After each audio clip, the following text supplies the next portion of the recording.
Halo kakak, berhubung ini adalah kisah novel jadi kemungkinan video dan narasi tidak sama, dukung like, komen dan subscribe kakak, semoga bisa terhibur, selamat mendengarkan. Kemudian, Yuan Zun mengaktifkan Qiluk Avenue miliknya, memancarkan cahaya keemasan, naga itu melakukan perjalanan selama 9 hari, Qiluk seperti pelangi, dan cahaya Avenue, seperti fajar, menerangi seluruh ruangan. Misteri jalan keberuntungan terletak pada kemampuannya untuk mengobrak-abrik ruang dan melakukan perjalanan antar dunia yang berbeda. Energi misterius yang terkandung dalam ruang dapat dipandu oleh jalan keberuntungan Qi. Setiap kali jalan keberuntungan Qi diaktifkan, ruang tersebut akan berfluktuasi dengan hebat, seolah-olah dapat menelan seluruh dunia. Misteri takdir Yuan Zun tak terbayangkan, seolah ia bisa berbagi nasib segala sesuatu. Setelah ruang itu terkoyak oleh kekuatan tak kasat mata, sebuah area yang dipenuhi gelombang energi misterius terungkap. Di bawah bimbingan pesawat ulang-alik, Qiluk Avenue milik Yuan Zun merobek retakan di ruang angkasa, seperti portal pesawat ulang-alik. Senior Yuan Zun, sampai jumpa di masa depan. Setelah Xiaoyan, Lindong, Mu Chen mengucapkan selamat tinggal terakhirnya kepada Yuan Zun, dia berubah menjadi 3 aliran cahaya dan memasuki pesawat luar angkasa tanpa henti. Sosok Xiaoyan, Lindong, Mu Chen muncul di antara portal yang lewat, menuju ke tujuan yang jauh. Mereka merasakan perubahan aneh di ruang angkasa saat mereka melakukan perjalanan melalui ruang angkasa. Metode keberuntungan Yuan Zun terus berjalan, dan riak energi melonjak di sekitar mereka, sepertinya membimbing mereka ke lokasi baru. Dengan kepergian Xiaoyan, Lindong, Mu Chen dan yang lainnya, pesawat luar angkasa tadi mulai menutup secara bertahap, dan semua energi serta fluktuasi berangsur-angsur menghilang, M.V.O.O.M. Dan Yuan Zun berdiri di kehampaan neraka surgawi, wajahnya penuh harapan, dan hatinya penuh kepercayaan dan harapan untuk Xiaoyan, Lindong, dan Mu Chen percaya mereka bisa menjadi makhluk yang lebih besar dan meninggalkan jejak mereka sendiri di alam semesta di masa depan. Pada saat ini, setelah Yuan Zun melihat ke penjara surgawi yang hancur lagi, massa udara misterius mulai mengembun di sekitar tubuhnya. Massa udara tersebut mengandung kekuatan yang kuat dan sepertinya mampu menghancurkan segalanya. Kekuatan ilahi Yuan Zun di Qiluk Avenue memenuhi seluruh ruang dengan auranya, seolah-olah dia adalah pengontrol ruang ini, dan kemudian sosoknya menghilang saat massa udara misterius menghilang. Setelah meninggalkan Xiaoyan, Lindong, Mu Chen dan Yuan Zun, mereka berada di tempat suci misterius di Aliansi Dewa, di mana hanya tokoh tingkat tinggi yang berhak untuk masuk. Selain Paviliun Dewa 9 Alam dan Penjara Surgawi, Aliansi Dewa juga memiliki tanah suci yang mulia, yaitu ibu kota surgawi yang penuh aura suci, yang tentunya merupakan tempat wakil pemimpin dan pemimpin berada pemimpin dan wakil pemimpin. Ada juga perwakilan tokoh tingkat tinggi lainnya. Kuil emas dan perak yang sangat megah berdiri tinggi di atas awan, berkilauan dalam warna emas dan hijau, dengan ubin kaca yang bersinar hangat di bawah sinar matahari. Candi ini dikelilingi awan putih, seolah-olah merupakan tempat tinggal para dewa. Di depan candi terdapat beberapa singa perunggu berukuran besar, berada di samping pilar batu, menjaga keagungan aliansi para dewa. Ada beberapa patung dewa di depan pintu, mereka adalah orang suci pelindung aliansi para dewa, yang menjaga seluruh Tiandu setiap saat. Di atas candi ini terdapat altar tinggi dengan berbagai barang diletakkan di atasnya, serta beberapa pengorbanan yang dipersembahkan oleh tokoh-tokoh tingkat tinggi.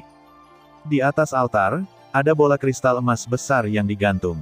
Cahaya keemasan di sekelilingnya membungkus bola kristal tersebut, seolah menceritakan kemuliaan dan kemegahan aliansi para dewa.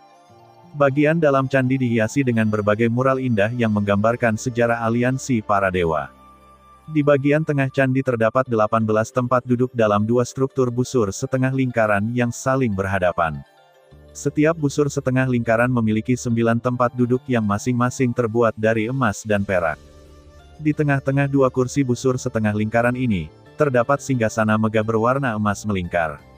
Di sekeliling singgasana terdapat 9 naga dewa. Mereka melayang di atas singgasana, seolah-olah mereka akan terbang kapan saja. Tokoh besar dalam aliansi ini adalah pemimpin legendaris aliansi yang naganya tidak memiliki ekor. Di atas singgasana emas yang megah ini, terdapat kubah bundar besar dengan lukisan totem berbagai dewa di atasnya, membuat orang merasa khusyuk dan khusyuk. Selain itu, beberapa perwakilan tokoh tingkat tinggi telah berkumpul di sini. Mereka mengenakan kemeja cantik, mewah dan berstatus tinggi, memegang berbagai artefak, dan mereka juga menjaga perdamaian aliansi para dewa.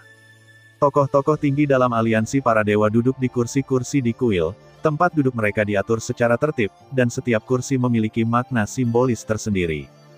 Mereka duduk di kursinya masing-masing dengan hikmat dan khusyuk, menunggu rapat darurat diadakan. Perwakilan dari tokoh tingkat tinggi ini adalah 9 pendeta agung dari 9 kuil di Tiandu. Pada pertemuan tersebut, semua orang memiliki ekspresi serius di wajah mereka. Beberapa pendeta yang sudah hadir sedang mendiskusikan hal-hal penting dari aliansi dewa dan memutuskan masa depan aliansi tersebut.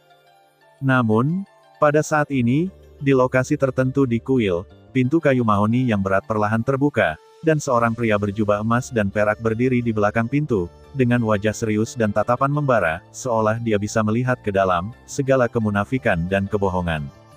Dari luar ke dalam, itu mengungkapkan keagungan dan kesungguhan yang tidak dapat diganggu-gugat, membuat orang tanpa sadar kagum dan takut.